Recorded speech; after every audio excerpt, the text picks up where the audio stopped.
है।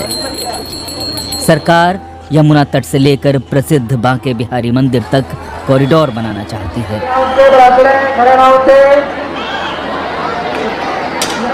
इसके लिए सैकड़ों मकान, दुकानें और बहुत से फार्म तोड़ने होंगे।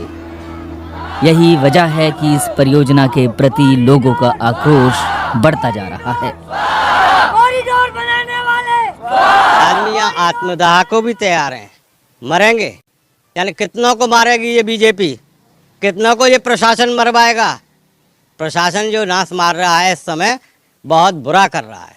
100 साल पुराना हमारा घर है, अब इसको छोड़ के हम कहाँ जाएं? अब वो दूसरी जगह जाके कैसे बसे? बगल में भगवान का हमारे का वो है ठाकुर द्वारा है, घर से निकलते मंदिर में घुस जाते, मंदिर से निकलते घर में घुस जाते, ऐसे कैसे छोड़ दे अपनी जगह को? मेरा घर ठीक बांके बिहारी मंदिर के 1 नंबर गेट के सामने है और सरकार के द्वारा जो प्रस्तावित 5 एकड़ का कॉरिडोर जो बात चर्चाएं चल रही हैं उसमें ये भूमि शामिल है, उसमें मेरा भी घर जा रहा है। बात घर जाने की नहीं है, इस कॉरिडोर के पीछे कितनी कुंज गलियाँ दब जाएंगी, कितना हरे ब्रज की धरोहरें नष्ट हो जाएंगी, इसकी कल्पना करना भी बड़ा मुश्किल है। मैं 250-300 वर्ष से मेरे घर के अंदर में जो मंदिर है वो भी ये तोड़ देंगे, इसके साथ में जितने भी यहाँ पर मंदिर हैं वह सब तोड़े जाएंगे।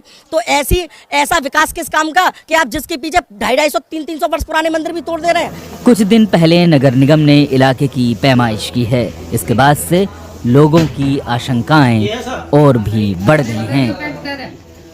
यहाँ इस तरीके के लाल निशान हैं और बहुत से लोग कह रहे हैं कॉरिडोर यहाँ से जाएगा। बहुत से लोगों के मन में सवाल हैं इन निशानों को लेकर, आप क्या समझते हैं? देखिए, मैं समझता हूँ कि अभी तक नगर निगम प्रशासन हो या कोई भी मतलब सरकारी विभाग हो, उन्होंने अभी भी कोई भी स्थिति क्लियर नहीं की है कि ये जो निशान लगाए हैं ये किस पर्पज़ से निशान लगाए हुए हैं।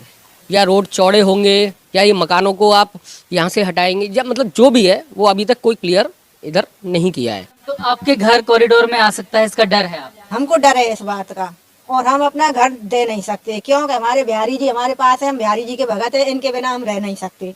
यहाँ से उठा के हमको कहीं बाहर पटक देंगे तो हम वहाँ से कैसे आएंगे, कैसे जाएंगे हम? हमारे पास कोई गाड़ी घोड़ा सुविधा तो है नहीं है, हम तो गरीब आदमी है, रोज मजदूरी करते हैं, रोज खाते हैं।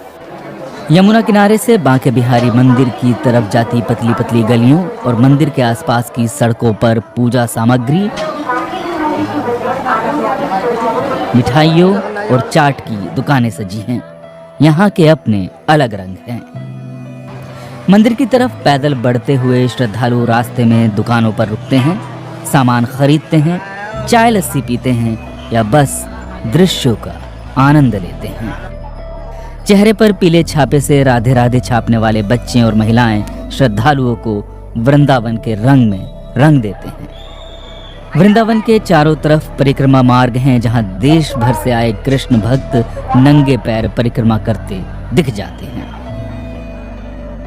कुछ यहाँ की धरती पर माथा टेक टेक कर तो कुछ यहाँ की मिट्टी को चूम चूम कर आगे बढ़ते हैं। यहाँ के कड़कड़ में धर्म और आस्था की महिमा और माया नजर आती है। वृंदावन के लोगों को लगता है कि अगर कॉरिडोर बना तो यहाँ का ये रंग रूप और संस्कृति समाप्त हो जाएगी। जिसके लिए वृंदावन जाना जाता है, पहचाना जाता है, वो वृंदावन दिखेगा ही नहीं किसी को। अब जब आने वाली नई पीढ़ी जब वृंदावन आएगी तो वो केवल खोजती ही रह जाएगी कि कहाँ है हमारा वो प्राचीन वृंदावन। सरकार कॉरिडोर के लिए 5 एकड़ जमीन का अधिग्रहण करेगी, जिसका मुआवजा मंदिर फंड से चुकाया जाएगा। मंदिर के प्रबंधन के लिए सरकार नया ट्रस्ट भी बनाएगी। यहाँ के सेवायतों को डर है कि उन्हें बेदखल न कर दिया जाए। इसी फंड के साथ में इन्होंने एफिडेविट में ये और मेंशन किया है कि एक प्रबंध कमेटी नई उसका क्रियान्वयन करेंगे। हमारा विरोध इस पर भी है। इस प्रोजेक्ट के पीछे किसी भी सरकारी तंत्र ने हमसे कोई बात नहीं करी, ना तो मंदिर प्रबंधन से कोई बात करी, ना ही जो है मंदिर के गोस्वामियों से कोई बात करी गई। इस कॉरिडोर के जद में जो लोग आ रहे हैं, सिंगल एक पर्सन किसी से नहीं बात करी। ये भी डर है कि मंदिर प्रबंधन में जो आपका अधिकार है या जो वो भी कहीं ना कहीं इससे छीन सकते। बेसिकली हमारे सेवायती राइट्स छीनेंगे, आज नहीं छीनेंगे तो कल छीन लेंगे। ब्रज में जो वास कर रहे हैं, जो वृंदावन के अंतर्गत में जिन्होंने जन्म लिया है, जिनकी पीढ़ी दर पीढ़ी निकल गई ठाकुर जी की सेवा करते हुए, वे सबको उजाड़ के आप क्या चाहते हैं मेरे खुद समझ में नहीं आता है। स्थानीय लोगों को आशंका है कि कॉरिडोर की वजह से उनका कारोबार भी खत्म हो जाएगा। अभी हमको सरकार बोल रही है कि मुआवजा देंगे। कई कहानियां हैं। कुछ लोग मानते हैं कि एक वृंदा नाम की गोपी थी जिन्होंने कृष्ण को पति के रूप में प्राप्त करने के लिए तपस्या की। उन्हीं के नाम पर इस वन क्षेत्र का नाम वृंदावन हुआ। संस्कृत में वृंद का अर्थ समूह भी होता है। ऐसे में वनों के समूह को भी वृंदावन कहा गया है। वृंदावन का अर्थ चाहे जैसे भी निकाला जाए, लेकिन इसमें वन यानी जंगल जरूर है, जो अब वृंदावन में कम ही नजर आते हैं। वृंदावन शहर अब कंक्रीट का जंगल अधिक नजर आता है, जो बेहद तेज रफ्तार से बढ़ रहा है।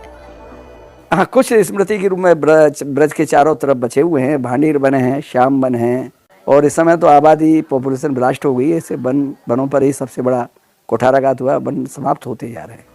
वृंदावन आने वाले लोगों की संख्या तेजी से बढ़ रही है। सवाल ये भी है कि शहर पर्यटकों की इस बढ़ती भीड़ को कब तक संभाल पाएगा। 50,000 से 1 लाख व्यक्ति तो जनरल दिनों में आते हैं, और विशेष उत्सवों पर 5 से 6 लाख व्यक्ति पर डे आते हैं यहाँ पर। तो इतनी भीड़ को यहाँ की गलियाँ संभालना मुश्किल है। उसका केवल 2 ही विकल्प हैं, या तो बांके बिहारी जी का मंदिर खुले में बनाया जाए, या दूसरा इस स्थान को चौड़ा किया जाए। तो चौड़ा करने की कार्रवाई पहले स्वर्ण मंदिर में हुई। सबसे पहले स्वर्ण मंदिर के चारों तरफ कॉरिडोर बना, तो उसके बाद में बनारस में बना, विंध्याचल में बना, उज्जैन में बना। तो बांके बिहारी के पास और क्या विकल्प हो सकता है जो इसके या तो सौंदर्यीकरण भी हो और इसके चारों तरफ की रास्ता चौड़ी हो, इसके अलावा और क्या विकल्प हो। बांके बिहारी मंदिर में बीते साल जन्माष्टमी पर मची भगदड़ में 2 लोगों की मौत हो गई थी। उसके बाद व्यवस्था में सुधार की जरूरत को और शिद्दत से महसूस किया गया। इसे लेकर एक जनहित याचिका भी दायर की गई है, जिस पर